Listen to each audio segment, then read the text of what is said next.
Hello students, hope you are doing well. Now our next topic is variation of conductivity with concentration. So how it is effect? We know that conductivity is flow of electron and conductivity always decrease with decrease in concentration. As you know that conductance is explained by number of ion per unit volume that carry the current in solution, which decreases on dilution. Means more number of ion, more the concentration. Less number of ion, less concentration, and less will be the conductivity. So it is directly proportional to the concentration of solution. Now our next topic is variation of molar conductivity with concentration. In first about conductivity with concentration, and in this we learn about molar conductivity with concentration. As you know that molar conductivity is defined as conductance multiplied by 1000 per mole of solution. Here mole represent number of moles divided by volume. So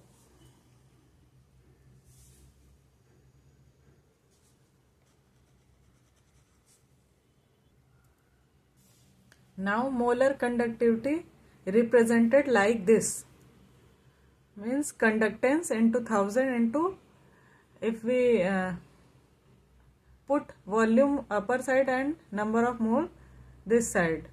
So this is the overall molar conductivity. Now if molar conductivity, now you can correlate this, that if molar conductivity increases then volume also increases. Means it is totally depend upon the volume of the concentration. Now you can see in detail on effect of molar conductivity with concentration. As we read that molar conductivity increase with decrease in concentration, means conductivity increase by decrease in concentration, because the ion per unit volume containing 1 mole of electrolyte also increases. Ion per unit volume containing 1 mole of electrolyte also increases, because as we know that molar conductivity is directly related to volume.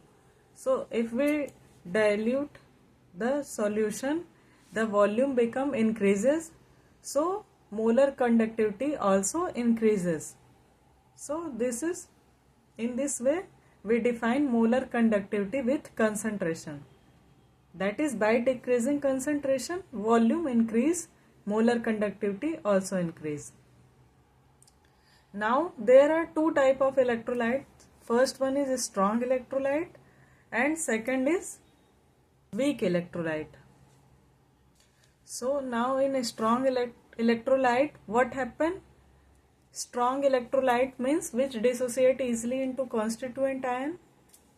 So in case of a strong electrolyte, number of ion is maximum. If we increase the volume, molar conductivity also increases.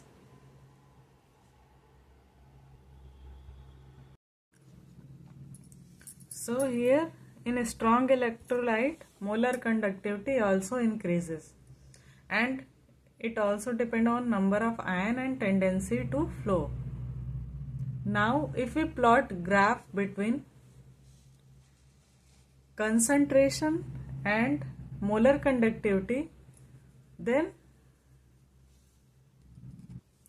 now if we plot between concentration and molar conductivity, then a straight line is observed, that is concentration if we decrease, then molar conductivity is increasing, and up to certain point it become more diluted, and this point is known as molar conductivity at infinite dilution.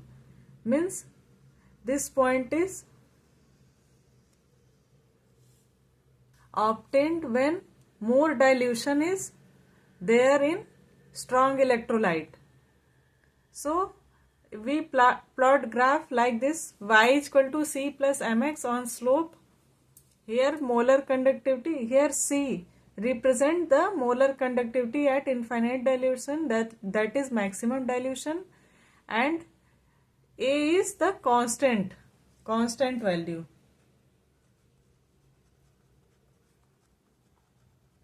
And root c is the square root of the concentration. So this is the case of strong electrolyte. We calculate by seeing the graph where it is more diluted. Now in case of weak electrolyte, here the dissociation is very small, because here electrolyte is weak, so the dissociation is small, and here alpha represent the degree of dissociation.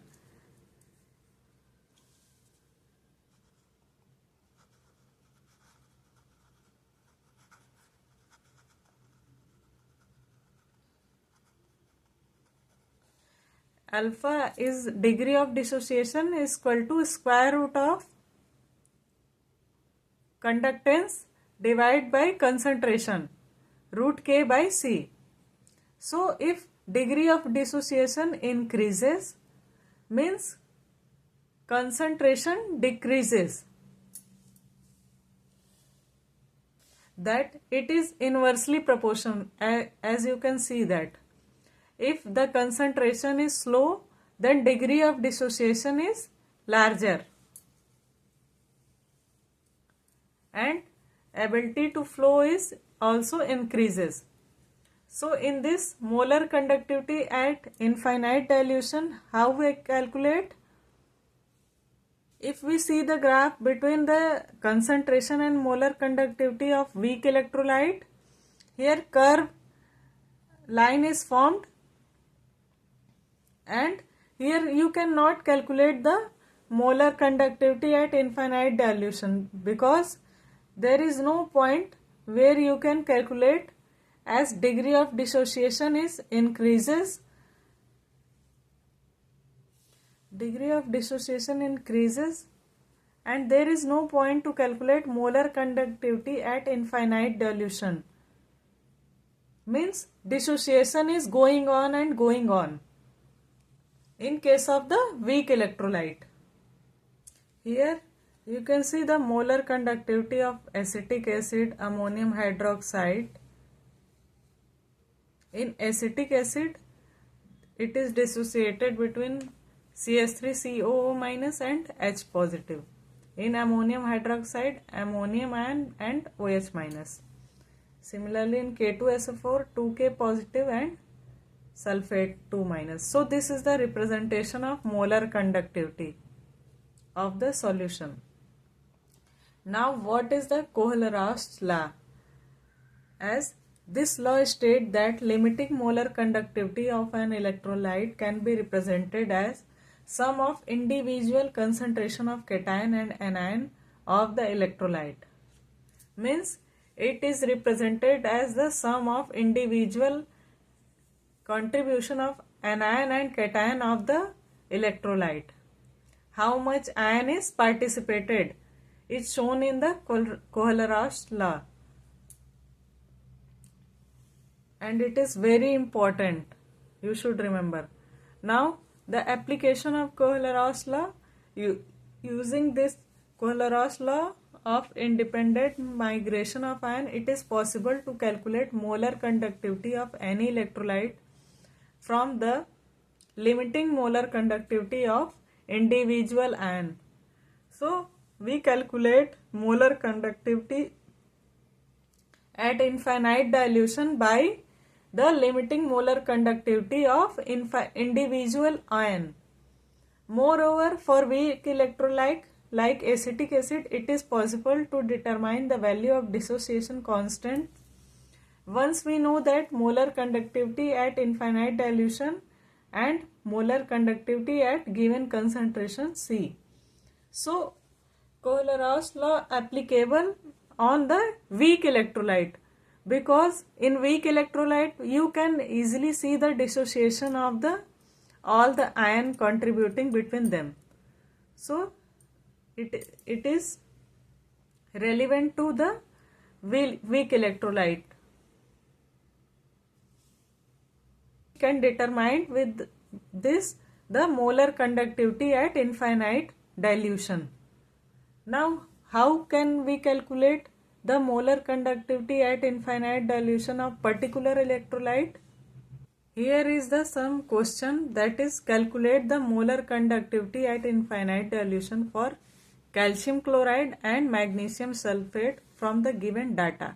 This is the data given. So how we can calculate it?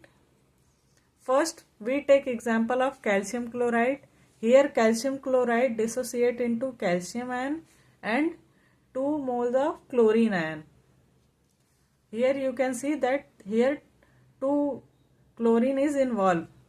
So calcium ion molar conductivity is what?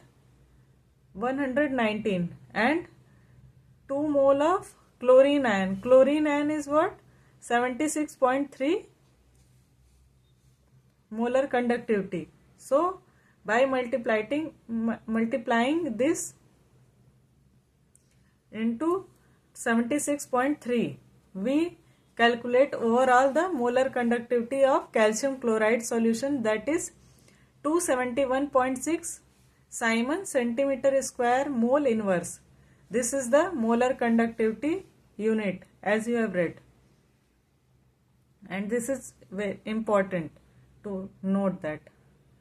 Now, so this is next example is magnesium chloride. Here sulfate is there.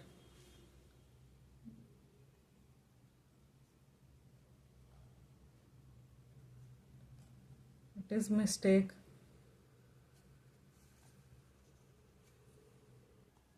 Now, what is the limiting molar conductivity of magnesium and sulfate ion? Here, as you seen that the in data magnesium molar conductivity of magnesium ion is 106 and sulfate ion is 160. So by calculating 106 we put in magnesium ion and 160 in sulfate ion. We calculate and overall the 266 Simon centimeter square mole inverse is obtained.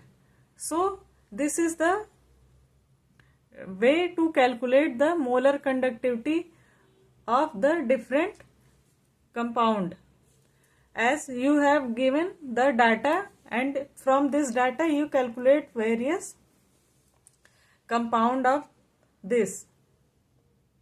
So these are all of molar conductivity topic questions.